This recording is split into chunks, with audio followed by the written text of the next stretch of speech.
Importante mostrar que aqui nos estúdios nós temos Lorival Santana, de um lado ainda vendo o discurso da derrota de Sérgio Massa e ali do lado o gabinete, o bunker da campanha de Javier Milei, que é só festa. Por enquanto, o candidato ainda não apareceu ali, mas ele já teria recebido, inclusive, o telefonema de Sérgio Massa, como admitiu o candidato derrotado neste segundo turno. Lorival Santana, nosso analista internacional, boa noite. O que levou a esse resultado, que é uma virada em relação ao que tivemos no primeiro turno, Lorival? Boa noite. Bem, em primeiro lugar, queria comentar esse gesto do Sérgio Massa, que é um gesto extremamente importante no contexto em que, há alguns minutos, o Javier Milei questionava mais uma vez, dizia que os kirchneristas poderiam aprontar uma trapaça e que era preciso ficar muito atento. E aí vem o Sérgio Massa, o candidato, inclusive dos kirchneristas, embora não tão ligado à Cristina Kirchner, para reconhecer a derrota antes do anúncio do resultado oficial. Isso é fundamental para que continue um clima civilizado e, quem sabe, até algum diálogo entre esses dois lados no Congresso, que será, inclusive, vital para o próprio Javier Milei. Respondendo à sua pergunta, por que o resultado do segundo turno inverte o resultado do primeiro turno? Porque no primeiro turno estava a Patrícia Bullrich e ela realmente atraía os votos que agora foram destinados ao Javier Milei. Isso é bastante claro.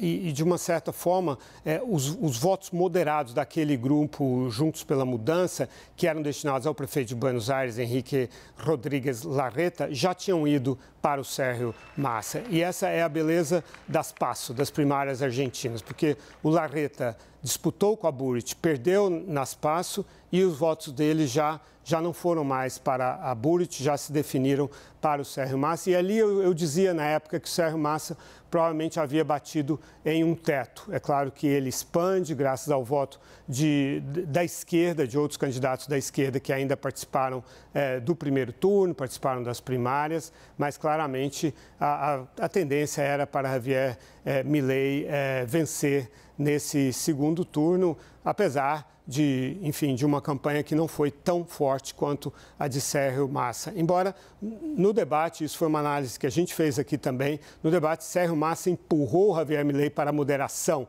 colocou-o na parede, emparedou, e ele, consciente de qual era o jogo do Sérgio Massa, de tentar isolá-lo em um canto extremista, ele se desmentiu, moderou suas posições, mudou algumas de suas posições e aí assegurou aqueles votos que lhe faltavam para garantir essa vitória.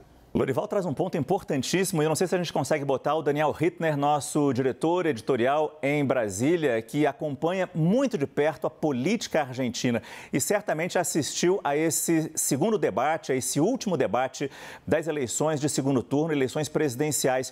E o que a gente via, Daniel, era Sérgio Massa, era uma opinião geral, como Sérgio Massa havia se saído bem, encurralado Javier Milei, não dando chance sequer a Javier Milei de fazer perguntas sobre a economia.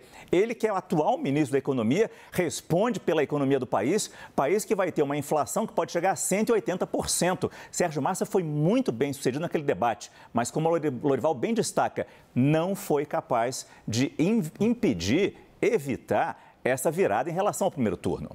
Márcio, não há dúvidas de que, em uma análise jornalística, acadêmica, política sobre o debate de domingo passado, Massa encurralou Milei e saiu-se vitorioso. A questão é que isso nem sempre se reflete ou é percebida dessa maneira pelo eleitorado. Eu vou dar dois exemplos só. José Maria Aznar, candidato de direita do PP, contra Felipe González, do PSOE, Partido Socialista na Espanha, nos anos 90.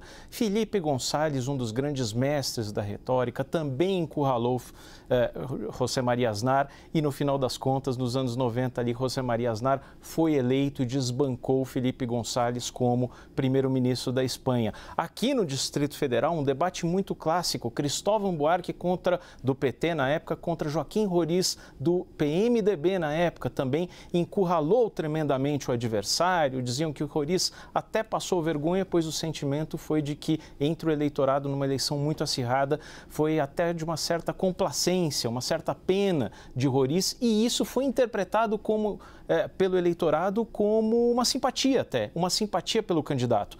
Então, isso mostra que nem sempre a análise que se faz acadêmica, jornalística, política de um debate se reflete ou é assim percebida entre o eleitorado. Muito se falava desse passado mesmo de Milei, que sofreu a infância. Ele diz que os pais são tóxicos. Aliás, os pais estão agora no bunker de campanha de Javier Milei. Sabe lá como vai ser esse encontro. Claro que eles se relacionam, mas não é um relacionamento bom. E muito se dizia que a pressão feita por Massa poderia provocar um sentimento de pena naquele Milei, naquele eleitor de Milei que conhece esse passado de Milei e conhece essa história de sofrimento que ele teria tido. Ou seja, vota-se pelo bolso, mas também vota-se conhecendo a história de cada candidato e o sentimento que existe. Na Argentina não seria diferente, principalmente na Argentina, né, Daniel? Principalmente porque os argentinos são melodramáticos, né? Para bem ou para mal, ou ciclotímicos. E agora acho que um grande ponto para a gente observar, Márcio, é qual será a vantagem efetiva de Javier Milei sobre Sérgio Massa neste segundo turno, porque daí podem derivar condições de maior ou de menor governabilidade. Javier Milei não terá maioria na Câmara de Deputados, nem no Senado, precisará de Maurício Macri ali do partido de Patrícia Bullrich, que perdeu no primeiro turno, ficou em terceiro lugar, como uma espécie de fiador, de agente para garantir a governabilidade, fiador político de Milei. Agora, ganhar por 7, 8 pontos de diferença certamente é muito diferente de ganhar por meio ponto, por 1 ponto. Então,